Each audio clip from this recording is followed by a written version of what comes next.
Hello to everyone joining. So we're just going to wait a couple minutes for everyone to hop in and then we will get started. If you want to share where you are in the chat, we can get that started and you can test out the chat. Make sure that you change your settings to everyone instead of just hosting panelists so everyone on the call can hear you.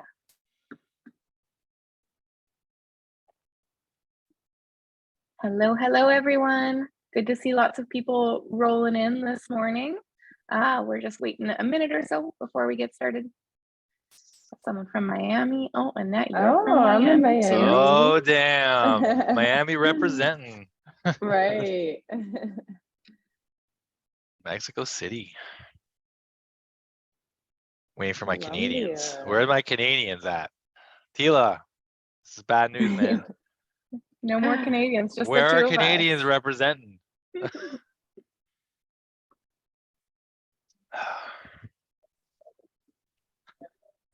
Oh, we got Jacqueline Oh, in Toronto. There we go. We got one. London, nice. Awesome. Is that London, Ontario or London, England? That's the key question, right? I'm assuming London, England. Yeah, I'm gonna assume that too. There we go. Wonderful. Well, it looks like we have a fair few folks online, so we can get started. Welcome to our community webinar today, all about how to evolve your e-commerce marketing strategies. We're going to be about 30 minutes today, and then we've left 15 minutes for Q&A at the end. So if you have burning questions while we're going through, please add them to the chat, add them to the Q&A, and we will tackle them. I'll kick off with a little bit of housekeeping, and then we'll do a round of introductions. So my name is Tila, Product Marketing Manager here at Stamped, and we are going to be running through this webinar with Josh today and talking all about the state of e-commerce, talking about those tactics for future proofing, what can you do to prepare for any dips or surges in the market, talking a little bit about Black Friday, Cyber Monday. I know it's on everyone's mind right now, they're all preparing for it. Talking a little bit about Stamped too. So Stamped is the reviews and loyalty platform for e-commerce. We help you to acquire new customers through product reviews, through NPS, through social proof, through user-generated content, and then we help you to retain those customers through a loyalty program. So customer retention has been a really hot topic when we're thinking about Black Friday, Cyber Monday. We're going to get into that a little bit more. I'll also introduce Josh and Annette. So Annette is our manager of partnerships here at Stamped. Hello to Annette. Annette is here to watch the chat. She's going to help out with the Q&A as well. So feel free to add your questions as you go. And Josh is the CEO and co-founder of Arctic Leaf. Josh, I'll hand it over to you to speak a little bit more about who you are and your experience. Great. Thank you so much, Tila. Good morning, everyone. Annette, as always, nice to see you. So my name is Josh Grelick. I'm the CEO and co-founder of Arctic Leaf. We can go to the next slide. So for those of you who are unfamiliar with who Arctic Leaf is, we are actually a 12-year-old digital agency focusing and helping e-commerce mid-market brands to scale their businesses to enterprise. We do everything from conversion rate optimization, design, development, implementation, and then obviously the retention side of the business. We have an entire division focused on content marketing strategy that encompasses email, loyalty, reviews, social proof, all of that kind of stuff. So today I'm actually going to be putting some of my own opinions out today, which is kind of a little bit new for me. So what I wanted to kind of do today first is kind of give you kind of my overall overview of what's happening in the landscape of e-commerce today. So Tila, we can hop over to the next slide. And this is actually a really cool graph and kind of gives everyone kind of a really interesting landscape of what's actually happened in e-commerce over the last, call it 22 years, right? So, I know there's been a lot of concerns in the marketplace about how, there's been all these layoffs. Obviously, Shopify announced a pretty big layoff a couple of weeks ago. There's other companies, Twitter's, canceling contracts, things like that. It's to be honest, it's kind of expected, right? Like we saw this massive growth when COVID hit back in 2020, where everyone was forced inside and everyone had to adopt digital and everyone had to get online, right? Whether you were selling in Walmart or whatever it is, you saw sales dip, right? You were dealing with supply chain issues. And really what happened is we saw a 10-year growth of adoption inside of 10 months. And that's kind of the saying that a lot of people use. And what's happening now is we're seeing kind of a consolidation in the market, right? We're seeing things being pulled back, and that's kind of to be expected. I mean, when you take an entire world, you force everyone inside for a couple of years or a year, depending on where you are and restrictions that you had, you're going to see a decline in retail sales, and you're going to see an adoption of e-commerce sales. Heck, even my mom, started buying stuff on Amazon and e-commerce stores, which was completely crazy. She's like, yeah, I Google and I Amazon all the time now, right? So it's like running joke in the family. But what this chart is showing is that you have that the line really, the adoption of e-commerce just held itself really, really well up until 2020 when COVID hit, and then you saw this huge spike. And what we're seeing now is that it's natural evolution. People are being outside more. They're going back into retail shopping. They're just doing things more outside, and so you're starting to see a pullback on the overall US e-commerce adoption rate. What's happening though is it's not actually declining, it's just kind of reconnecting as to where it was back in 2020. So a lot of the consolidation that we're seeing in the market isn't actually that unheard of or really unexpected. I know economists have been saying certain things, but this is something that I've felt for a long time, that companies overextended themselves. They grew really, really quickly, which again, they had to meet the demand. But what's happening now is, like you see on this graph, is really we're just kind of reconnecting back to where the line was intersecting, right? Like we're already on the same growth trajectory. So we're actually very healthy. The e-commerce landscape is actually fairly healthy. It's not the adoption, the amount of people buying online isn't as much as before, just because everyone has the ability to go outside and go to malls, and I do think that malls aren't going away. Like I love going to the mall. Like, I mean, it's just like the pastime. You're growing up with your buddies, like, or your girlfriends or whatever. It's like, let's go to the mall and whatever. So just kind of just give an overall landscape of the e-commerce adoption. And then kind of moving on to the next slide of kind of setting the stage a little bit as to kind of what I think we're going to kind of go into going into Black Friday is, so here we're actually prime numbers, and I kind of use it as a little bit of an indicator of what's going to happen come Black Friday, Cyber Monday. And if you actually look at it, you've seen a significant growth every year over year in Amazon Prime Day. And we saw that in 2022. Amazon Prime Day was actually so successful that Amazon's thinking about putting a second Prime Day this fall, right? So like, it's kind of really interesting. It's like, so you see all these people like, oh my gosh, there's all this consolidation, like people aren't spending as much, but then Prime Day had the biggest numbers ever, and they're actually thinking about doing another one. So like, it's kind of a little bit of an oxymoron of kind of what's happening in the overall market. And if we scroll to the next slide, so you can see here some different ideas of what's happening, overall what's happening. So you saw there was a little bit of a pullback in 2021 comparative to 2020, but again, that's could be expected based on just people going out and shopping more. But again, I still think that Black Friday, Cyber Monday is going to actually be extremely strong going into these coming months. What I think is going to be really interesting though is, I think you're going to see an adoption of different types of products, and I'm going to touch on that really quick in a few minutes. But where we're seeing, in my opinion, and from my own experience, where we're seeing some pullback on spend and marketing and other things is those mid-market to mid-luxury products, right? The $1,000 pillows, the $2,000 duvet covers, which I'm sure are phenomenal and are wonderful, but they're just, the market's not there as much. But then you have like the soap companies, the bath bomb, coffees, all those comfort, home household essentials. People aren't going to give up their coffees, right? They're not giving up tea, they're not giving up coffee. I'm curious, like Tila, Nanette, you guys are coffee drinkers? And that's Coffee like, drinkers. yeah, like coffee right drinker, here. just hook me up to an IV, right? So, so it's just you're gonna see a bit of a shift in what consumers are gonna buy, and I think that's really interesting, kind of heading into Black Friday. I actually don't think there's going to be a pullback at all. I think that we're going to see the same numbers, if not even potentially higher. And kind of moving to the next slide is kind of, this is going to be a little freaky. So this is pretty wild is that over the last couple of years, Walmart and Gap and other major retailers have amassed over $45 billion in extra stuff, right? Which can be a challenge. I mean, obviously oversupplied because they're running into supply chain issues, but what's happening now is that all the supply chains are actually catching up to each other.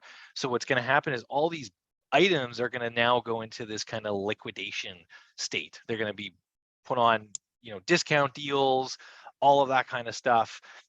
So actually going into Black Friday, I think there's gonna be a lot of deals available. TVs, all the bigger kind of items, I think are going to be really at a quite a mass. And then I think this was a really cool stat, and Annette and Tila and I were kind of just chatting about it before. But Americans opened 11.5 million new credit cards from January and February 2022.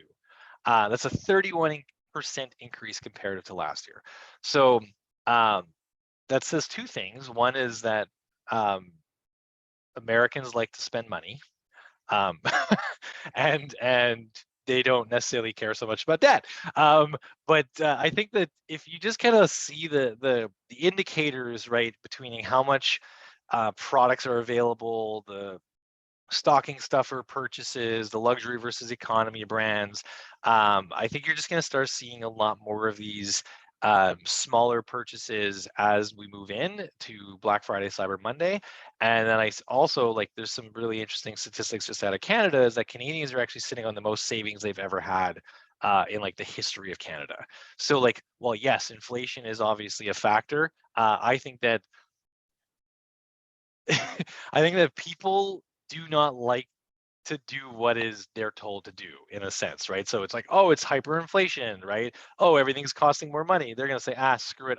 I don't want anyone to tell me I can't spend time with my family this holiday season. I want to go eat turkey, drink beer, drink wine, and buy all the stocking stuffers possible for my nephews and nieces and grandchildren and all that kind of stuff.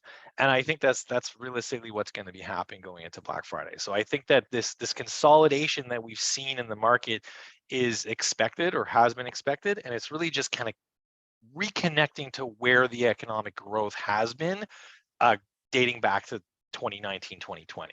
I'm curious, just Tila and Annette, just before I hop into some of the marketing strategies, is this something you guys, what are your thoughts on this? Is this something you're seeing over at Stamped? Just kind of curious, plug you guys. Yeah, so we're seeing people prepare the same way that they always have in the past for Black Friday, Cyber Monday. People are getting started with making sure that they have their review strategies in place, thinking that they'll have the same amount of surge of customers coming through, and then the same with those loyalty programs. They're prepping them so that they can be capturing customers in the same way. And so the interesting thing is, I thought that would be reduced this year compared to last year. It's pretty much the same. What about you, Annette?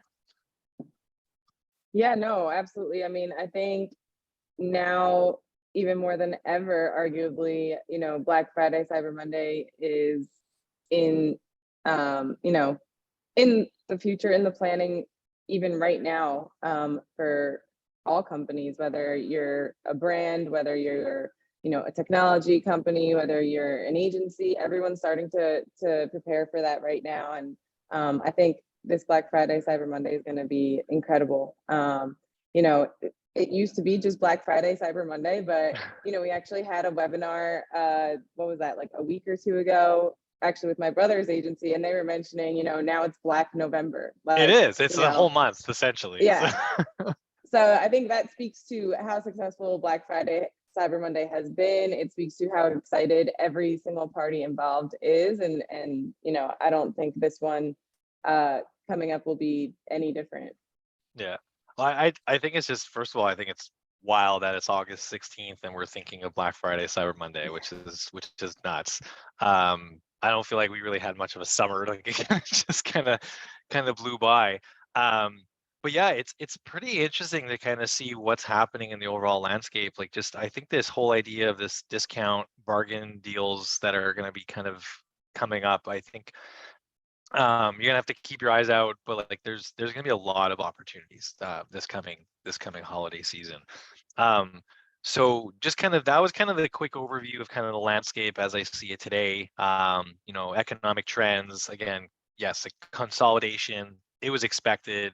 It's obviously unfortunate. There's lots of people who have been affected by the consolidation. It's never happened. It's never good to see, but at the same time, it's expected, and there's still lots of opportunity, especially in our sector as the economics start to kind of normalize, right? So now we kind of like set the landscape a little bit. So now let's kind of talk about what can you do from a marketing perspective and some strategies that we've seen in the past, right? So the first thing I always like to talk about is first of all knowing your customer, right?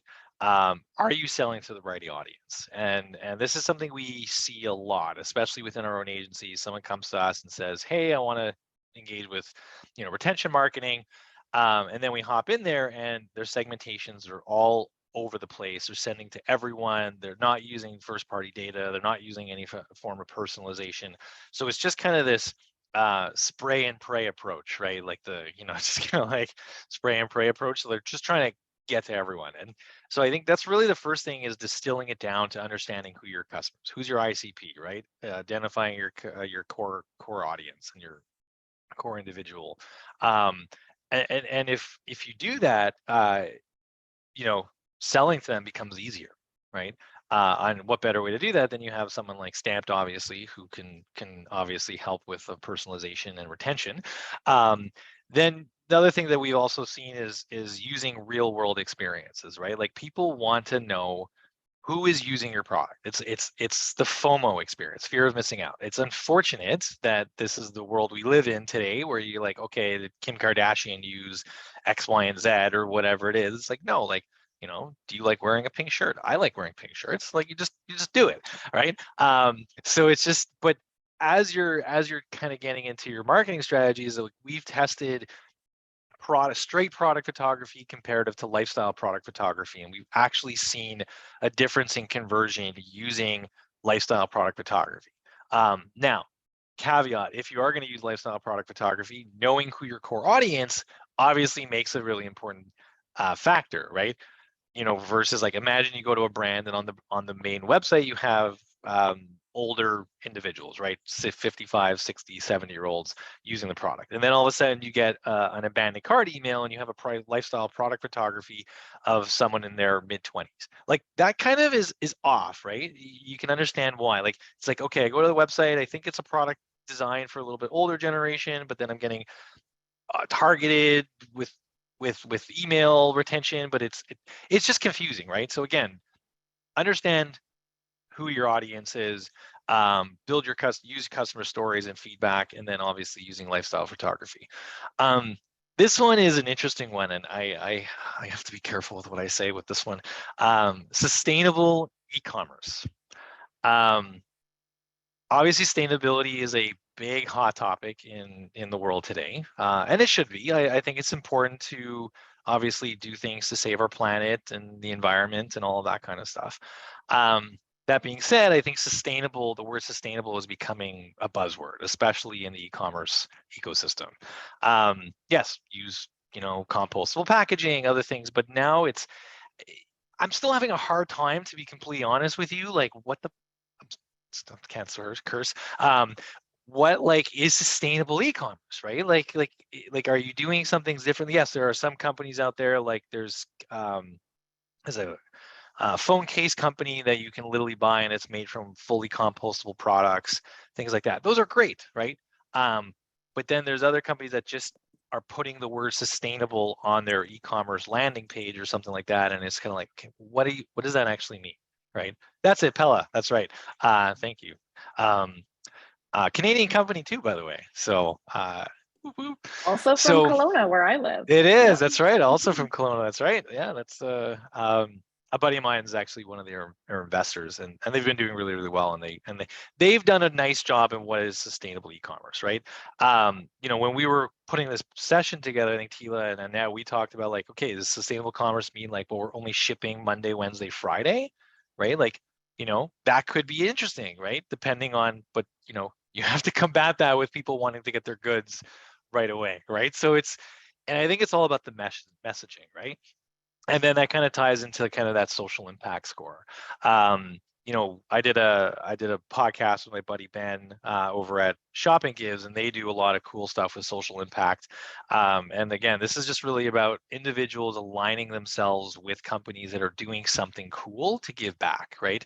So it's like, if you buy this product, for every product that you buy, we're going to plant a tree, right? Fantastic, right? Like, why wouldn't you do that? That sounds great. Or for everything that you do here, I'm going to donate $1 or $2 to your favorite charity, right? And I think that's really interesting, and I think that's really great. And it's another way to again identify your core audience, right? And it's aligning yourselves with individuals that are excited about the things that you're doing, and that only is going to play into retention, which we're going to get to in a minute. And obviously, Stamped is a great tool from a retention standpoint. And then last but not least is I think being transparent. People like being real. And I'm going to give a brand a pretty big plug right now, but if you guys haven't checked them out, I have to give them the plug just because I think their transparency is probably the best I've ever seen from an e-commerce or a CPG brand. It's called Midday Squares. And if you haven't seen them, they literally put their entire lives on Instagram, from financial revenues, how many chocolate bars they sold in a given day. They got sued by Hershey. They came out with a music video basically telling Hershey to go F themselves. Like they do everything from a transparency standpoint. It's a little bit much sometimes because you actually see the inner workings of a company and the stress and the tears and all the stuff that comes with running a company. So being transparent has a place, especially from a marketing strategy. Again, it ties into sustainability, kind of ties into social impact, right? And just being able to be super transparent. Yeah, so that's kind of the crux of it from a marketing standpoint. Then we get into obviously the retention side, right? So this is where someone like Stamped can obviously come in from a loyalty perspective. Loyalty programs are huge, right? So you now identified your audience, you've been transparent, you've given them reasons to connect with your program or your brand, and now you're giving them the opportunity to become a loyal customer and building points and gift cards and all of these things to get them to come back and be that brand ambassador, right? So it starts with understanding your landscape, understanding your why, understanding your audience, and then ultimately giving them reasons to come back and connecting with you, right? Talked about social impact and social proof, product reviews and validation, right? Ask your customers, you'd be surprised how many brands we work with that don't ask their customers for a product review, which is bonkers, right? How did you enjoy your product, right? Send them a little thank you email 7 days afterwards, or defining your strategy on how you're going to connect with them and understand how did that experience happen, right? So don't be afraid to ask for feedback. That's huge, and that's makes it's only going to give you first party data. It's only going to give you valuable insight and great information. That all of it, again, ties into your email, SMS, campaigns, obviously super huge and super important in today's day and age. I think there was actually someone who just launched a book today saying that email is not dead, which is not. Some of our brands and merchants we work with, email and SMS is their #1 channel. It literally drives some of it's 60% of their revenue on a monthly basis. So now you don't get there without having a good strategy, planning, organizing, all of that kind of stuff. Then there's subscriptions, right? We've been doing a ton of subscriptions. I think that as we move into this kind of recession, we're moving into subscriptions are going to be key, keeping customers on longer tail, building a consumable, another way to build revenue. And then I call it here a 3 for free program. And for those of you who don't know, I started a network marketing company several years ago. I actually built it to about $1 million a year in revenue. Launched 11 products, from everything from nutritional supplements to keto to a bunch of different things. And I built it and launched it as a network marketing company. And ultimately, I had stepped away from the business for personal reasons. But one of the things that I have yet to really see do well in a non-network marketing business model is a 3 for free program. And for those of you who do not know what a 3 for free program is, essentially means that if you go out and you get 3 customers, you would get the average order, like you would get a product credit of the average order value of all your 3 customers, right? So it's a modified affiliate program, but in the network marketing space, this is what drives customer sales. And it's something that I have floated to a number of our merchants over the years, but I have yet to get any takers that would actually go and implement a 3 for free program. But if anyone is interested, please reach out. I would love to help you build it. I think it's super cool, and I think that I think it would work really well in the cannabis space. But so if you go and get 3 of your buddies to go and buy cannabis, and then you get your free product credit, like, right? So and then obviously we have some referrals, affiliates, and influencers. I know that we have some questions around, like, if you're in a higher risk segment or things like that, how do you do paid advertising? Unfortunately, you don't. You have to use referrals, affiliates, and influencers, and that's where I think something like the 3 for free program can actually come in really, really well and do something a little bit different that other companies are not doing. So yeah, that's kind of my my overview of kind of where I think the landscape is. Yes, consolidation in summary, still lots and lots of opportunity. Email is still strong. Retention is massive, especially going into a recession where there is predicted to be an economic downtrend. Giving your customers the ability to go on a subscription, building that loyalty, asking for reviews, and then building that long tail. I know that there's a question there of what is a long tail campaign. So generally long tail means, think of it, really, really long tail, right? You start and it goes on for several, potentially up to several months. You can have it a 6-week campaign drip or something like that, or you can have something that actually extends several months to a year. We have some with some of our merchants, we actually have a 6-month long tail drip campaign that we have running for product reviews and other things like that. So again, know your customers, understand your audience, social proof, figure out ways to connect with them on a personal level, and then don't be afraid to ask for feedback, right? Your customers are going to give you your answers. So with that, I'm going to open up to some questions. Tila or Annette, any thoughts? Anything else you want me to expand on? I know I talk a lot, so. No, that was wonderful and so informative. Take a sip of your coffee. I'll say there's some questions in the chat really quick before we move into the Q&A. We'll talk a little bit about what Stamped loyalty programs, what they can do for you and how they can help with that personalization. So Stamped is a loyalty tool. We have a reviews tool. We believe that retention marketing is really key, particularly what HubSpot has that number about how it costs 5 times more to acquire a new customer than to retain an existing customer. And so what we think is that a retention marketing strategy is rooted in relationship building. It's asking for reviews and then thanking folks for leaving the reviews. It's using that social generated or that user generated content in your marketing strategy, not just because people prefer it, but also because it shows that you're honoring the customer and you're thanking them for using your product. It's creating kind of this like 2-way form of communication that people respond really well to. And that's building community, and community is what drives forward commerce. I think particularly if we're looking at marketing to like Gen Z folk, they're looking for relationship with the customer, and that's where like those sustainability pieces come in. That's where the social impact comes in. They're not wanting to like buy something and then disappear. They want to know you and have that transparency into your brand. So comes up with that ideal customer profile that you're talking about, Josh. Yeah, like Lululemon, like I don't know if you ever see this, like I went to the mall the other day, like there's a lineup at every freaking Lululemon. Like it's unbelievable.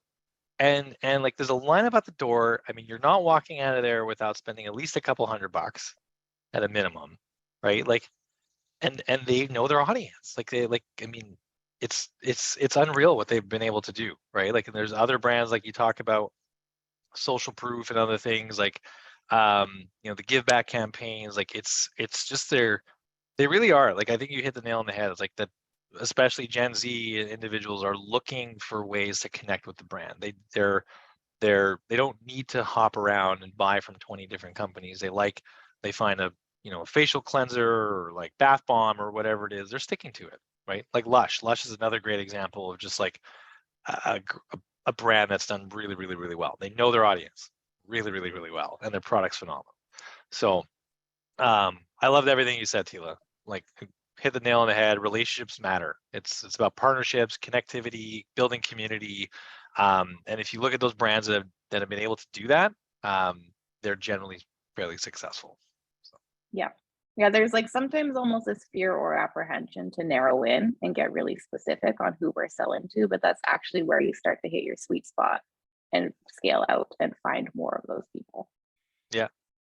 And there's some really cool products coming out now that will actually connect with like email data and Google and analytics and all of that kind of stuff. And you're actually seeing tools that will allow you to customize a PDP, a product display page, like in real time. So if you actually came to your store, whatever it is, and from an ad on Facebook, that product page will be highly personalized to your demographic, right? So if you're, you like the color blue, Facebook knows that you're going to see a blue bathing suit versus a red bathing suit, right?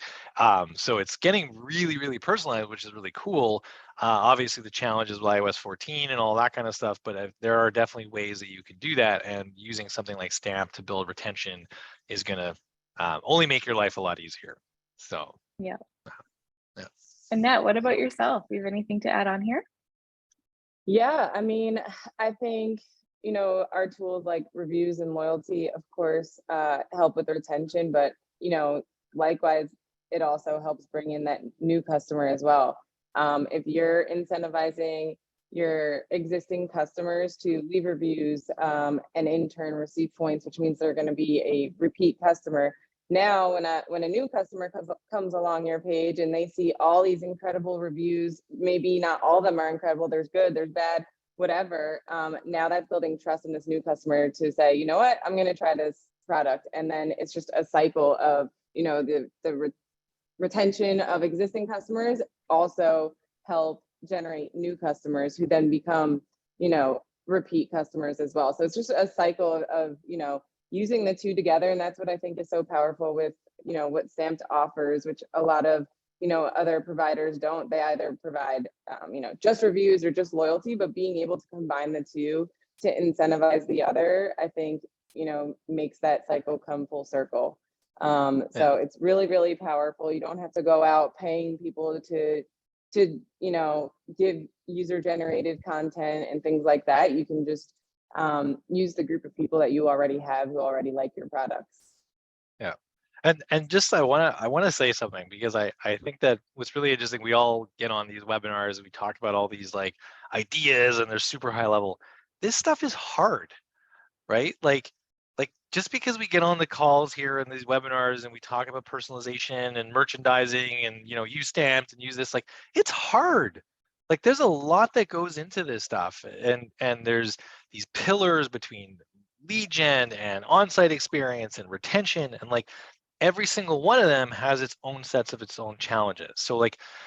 So while Stamped is here, there's lots of tools that are going to make your lives a lot easier. Yes, still going to require work. So I think it's important to kind of like, I always get on these calls and it's like we mouth off all these like ideas and stuff, and it's like, no, like it's gonna take work, right?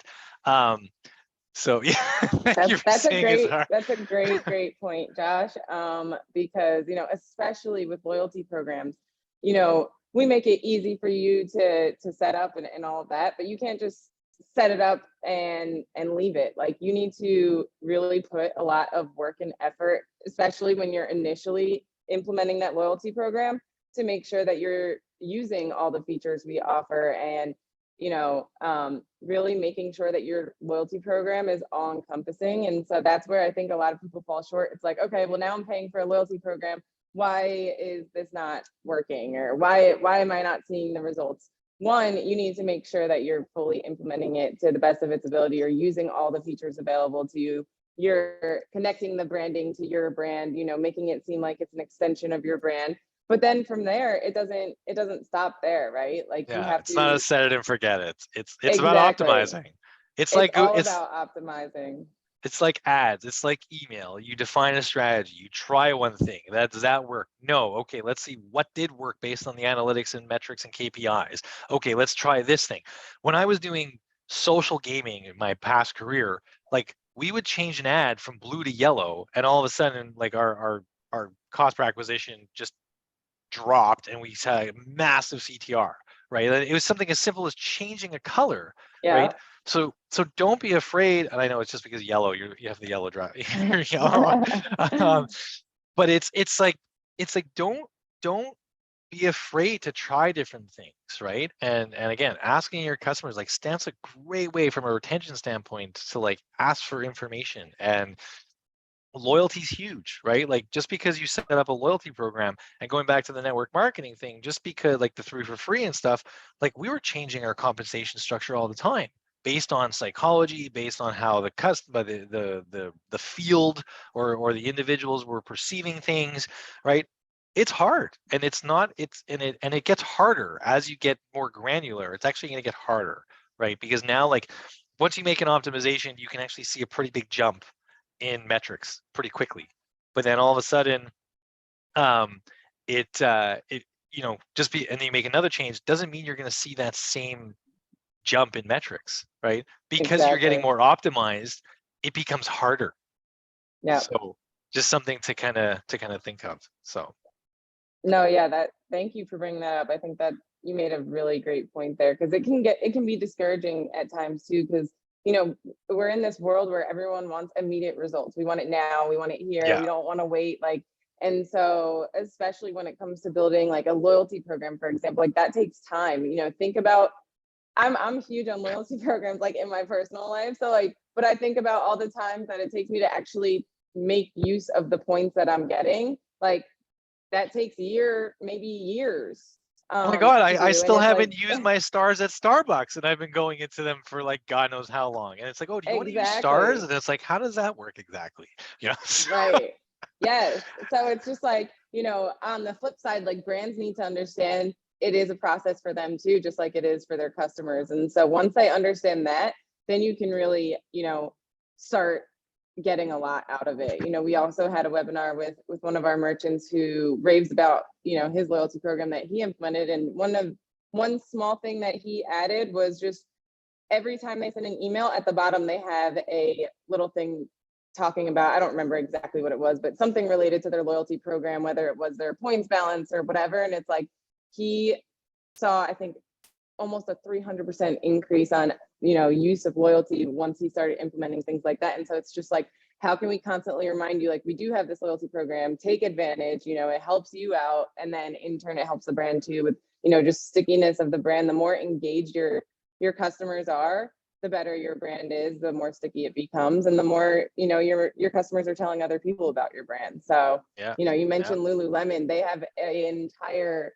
Lululemon community. Yeah. They have like Lululemon runs in different locations. Like, they're so good at building that community. And once you build that community and that stickiness to your brand, it's very hard to break. Yeah. It's like the network marketing. I think Beachbody is a great example of that too. Like, I mean, no, honestly, their products aren't that great. But their community is amazing. Everyone becomes a coach, right? And now it's like, right. you just feel so ingrained in that community and empowered, and you become this huge accountability community. And you get results. Like, it's like, okay, I worked out today, I did my thing, I took my shake, blah blah blah. Like, it works, right? But it takes Yeah. time, and it takes patience, and it takes optimization. So, but it's worth it, right? Because it's much Right. easier to sell to an existing customer than it is to win a new customer. So something else to think about. So then we got 5 minutes left here. I know there's a couple of questions. So one of them, I think, in here was, do you have a look at Europe, or is the data not comparable? So unfortunately, I did not look at the European demographics or the metrics for Europe. I just focused on the U.S. market, which is kind of my core audience. So unfortunately, I don't. But feel free to reach out. I'm sure it's not hard to find some comparable data, right? I think Tila, we had a few other questions as well, right? Yeah. Or not? So there's another question in here about what is a long tail campaign, which you addressed already. But a couple of people submitted questions when they registered for the event, and one person was specifically wondering about marketing in a regulated industry. So I know that you talked a little bit about your cannabis idea. Any other ideas for folks who might be working in that sector? So this question comes up on probably every webinar, talk, networking event that I attend. And unfortunately, there is no easy way to do marketing in a highly regulated sector. You have to get creative, your traditional avenues, Google, Facebook, Instagram, all that stuff. Generally, if you're doing a straight advertisement, they're not going to allow that. The best use that I've seen for those regulated industries is influencer marketing, right? And that does not mean, and like really another good example was Beam, which is a CBD company. They connected really closely with a lot of CrossFitters, and CrossFitters have a huge following.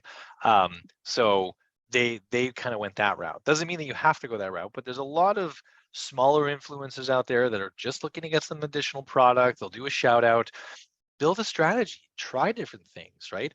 Talk to people, get on webinars like this, be on podcasts, even if they have 50 views or 50 followers, it doesn't matter.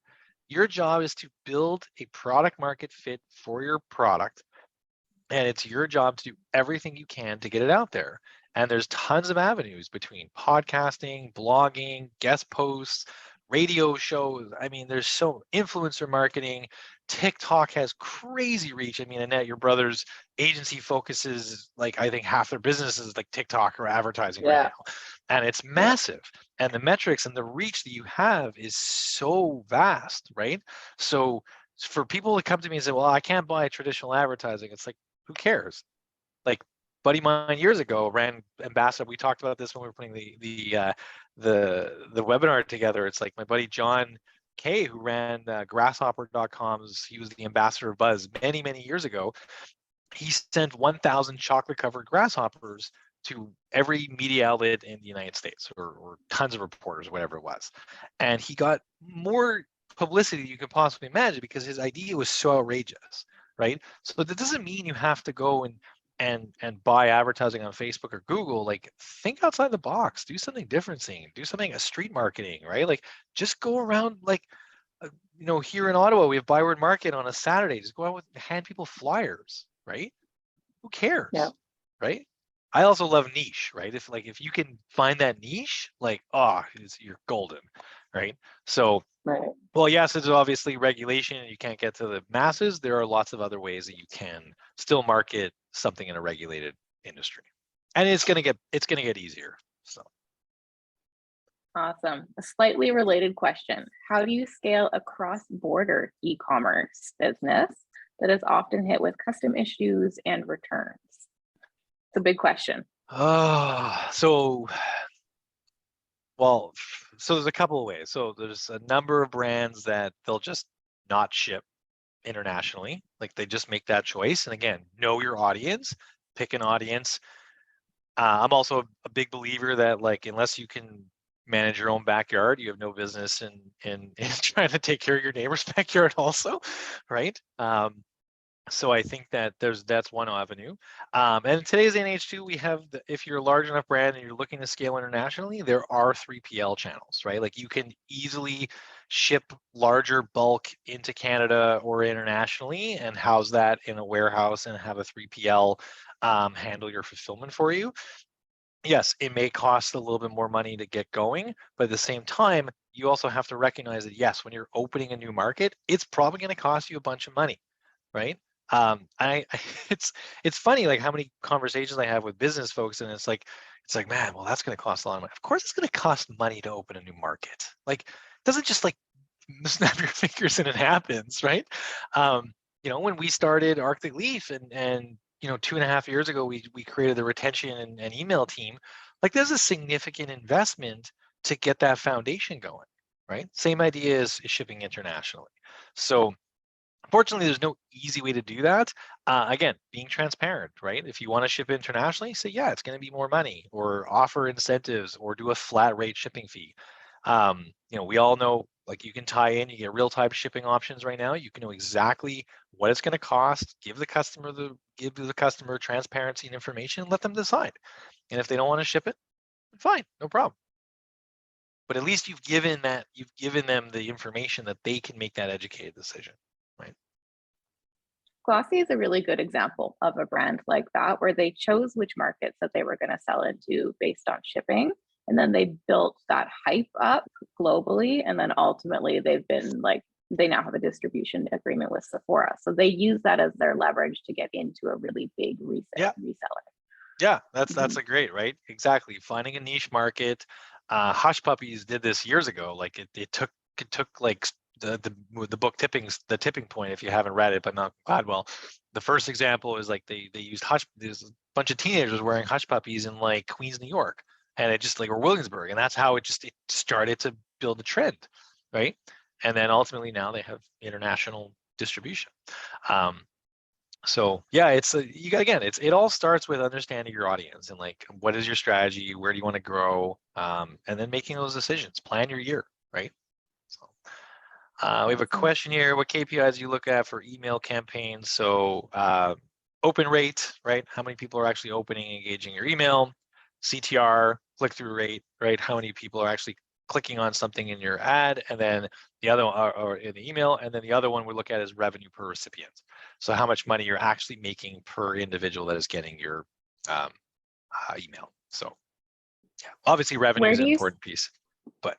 Sorry, Josh, I was going to ask where you start with benchmarking that for customers. So do you look at industry benchmarks, or do you look at the brands that you're working with, how they've been performing so far, and use that for benchmarking? Both. So we always benchmark day one when they first start with us, so that we have kind of a capture, you know, where they start, where they're going. We look at industries, right? So if you're in the CPG or retail or cosmetics or whatever things, we're comparing you to 100 of your peers in that sector generally. And again, the nice thing is that a lot of the, you know, platforms that we use give us access to that data, so that we can pull it. But we always start with a benchmark, and then we do both. We look at how the individual did, how the merchant or brand did comparative to year past or 6 months or whatever it is. And then also we're looking at overall industry benchmarks, like how are we doing comparative to what, quote unquote, the experts say that we should be doing, right? So as an example, industry average revenue coming from email is about 22 to 24%. That's what they claim. At Arctic Leaf, we've been able to achieve over 30% on average across all of our merchants, right? So I think we're doing a pretty darn good job. Now, we do have some merchants that definitely inflate those numbers, right? Just because like some of them are doing 65%, so obviously, and then we have some that email is more supplementary, right? So it's less of a revenue driver, but more of a educational, supportive role rather than traditional revenue, right? Awesome. Well, those we're running a little bit over, so we'll leave that as the question period for now. Thank you everyone for asking those questions, and thank you, Josh, for walking through them. So really quick, just going to direct you where you can go if you have questions about Arctic Leaf or about Stamped. So you can reach out to us at hello@stamped.io. You can also reply to the email invite or the email confirmation from the webinar, and I will reply to you. You can also reach out to info@arcticleaf.io if you'd like to know more about Arctic Leaf and how they're scaling businesses and e-commerce brands. You can hear Josh's expertise today, so you can imagine what the rest of the team knows as well. Oh, they know way more than I do, by the way. So awesome. And just really want to thank you all for attending, for taking time out of your days to learn a little bit with us. Josh, thank you so much for coming and sharing your knowledge and sharing your expertise. I know these are really important things. There's been a lot of anxiety in the e-commerce space about all the changes that are happening. And I hope that you ease some people's minds and concerns with all of the data and the research that you put into this. So thank you so much. Yeah, I hope so too. And again, we're definitely on some challenging times, but you know, there are positives, there are opportunities. For every door that closes, another one opens. And you know, I've learned this in my career over the years. Like, heck, I bought Tesla on IPO at $19 a share, right? Like, I didn't hold it, so, but I should have. But I mean, again, you can't sit here and kind of play what ifs and all that kind of stuff. I think that I really believe that we're in a very strong market overall in the e-commerce sector. I think that we've seen so much innovation happen over the last 10 years that it's only gonna, it's the foundation that's going to help us grow and scale even further.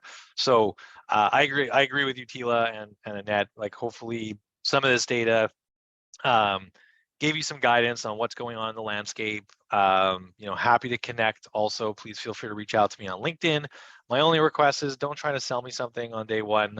That's all my request is. So, but feel free to connect with me on LinkedIn, and happy to share more information as needed. And I just want to say thank you to Tila and Annette for giving me this opportunity to share some of my insights. Hopefully you guys found it valuable. Hopefully I didn't talk too much. And I appreciate you guys giving me the opportunity to chat today. Thanks, Josh. Thank you And I so will much. mention, just really quickly, you may see special offers on the call. We wanted to call out that there is a Black Friday, Cyber Monday promotion that we're going to be running at Stamped. So it's starting in September, and you'll be able to access 20% off your entire plan forever. So if you are thinking of getting started with reviews and loyalty, now is a great time to get started with our free plan. So you can see how does it work, test out some of the implementation, get some of that work done. When we launch the promo, you can sign up for a paid plan, and then you're all set and ready to go with your reviews and your loyalty program before November. Yeah, and if you need any help with any loyalty strategy or anything like that, feel free to reach out. Happy to help. So Awesome. Great. Well, thank you guys so much. Really appreciate this, and we'll talk to you guys soon. Thanks. Thank you. Take Thanks care, for everyone. attending. All right. Thanks. Bye-bye. Bye. Bye.